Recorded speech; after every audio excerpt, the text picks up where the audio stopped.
दोस्तों, हनुमान जी जब पर्वत लेकर लौटते हैं तो भगवान से कहते हैं, प्रभु आपने मुझे संजीवनी बूटी लेने नहीं भेजा था। आपने तो मुझे मेरी मूर्छा दूर करने के लिए भेजा था। सुमेरी पवन सुत पावन नामू, अपने बस करी राखे रामू। हनुमान जी ने पवित्र नाम का स्मरण करके श्री राम जी को अपने वश में कर रखा है।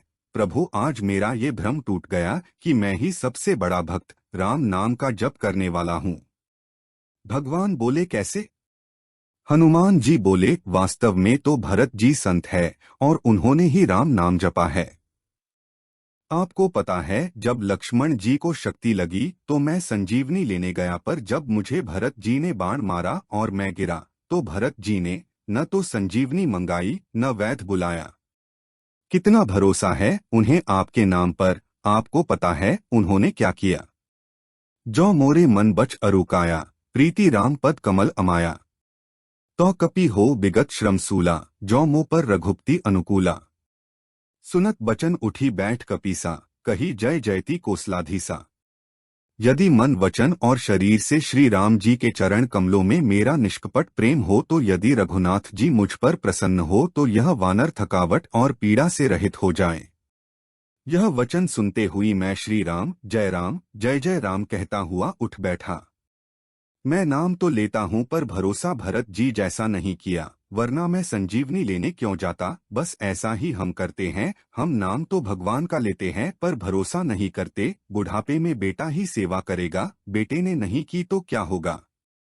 उस समय हम भूल जाते हैं कि जिस भगवान का नाम हम जप रहे हैं वे हैं न, पर हम भरोसा नहीं करते। बेटा सेवा करे न करे पर भरोसा हम उसी पर करते हैं।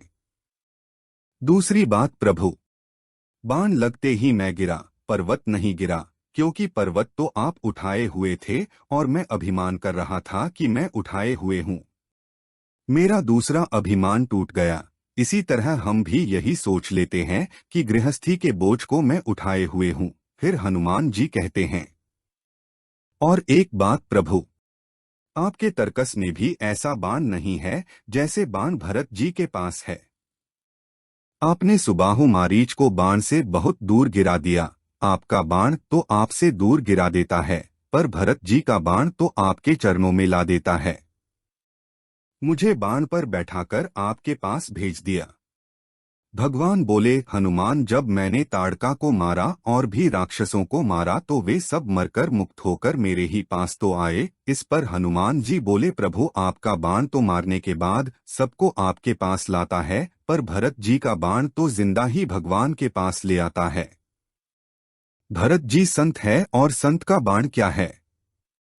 संत का बाण है उसकी वाणी, लेकिन हम करते क्या है?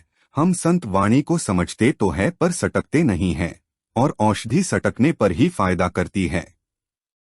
हनुमान जी को भरत जी ने पर्वत सहित अपने बाण पर बैठाया तो उस समय हनुमान जी को थोड़ा अभिमान हो गया कि मेरे बोझ से बाण कैसे चलेगा। परंतु जब उन्होंने रामचंद्र जी के प्रभाव पर विचार किया तो वे भरत जी के चरणों की वंदना करके चले हैं। इसी तरह हम भी कभी कभी संतों पर संदेह करते हैं कि ये हमें कैसे भगवान तक पहुंचा देंगे। संत ही तो है जो हमें सोते से जगाते हैं, जैसे हनुमान जी को जगाया, क्योंकि उनका मन वचन कर्म सब भगवान में लगा है। आप उन पर भरोसा तो करो, तुम्हें तुम्हारे बोझ सहित भगवान के चरणों तक पहुंचा देंगे। सियावर रामचंद्र की जय। जय जय हनुमान की जय।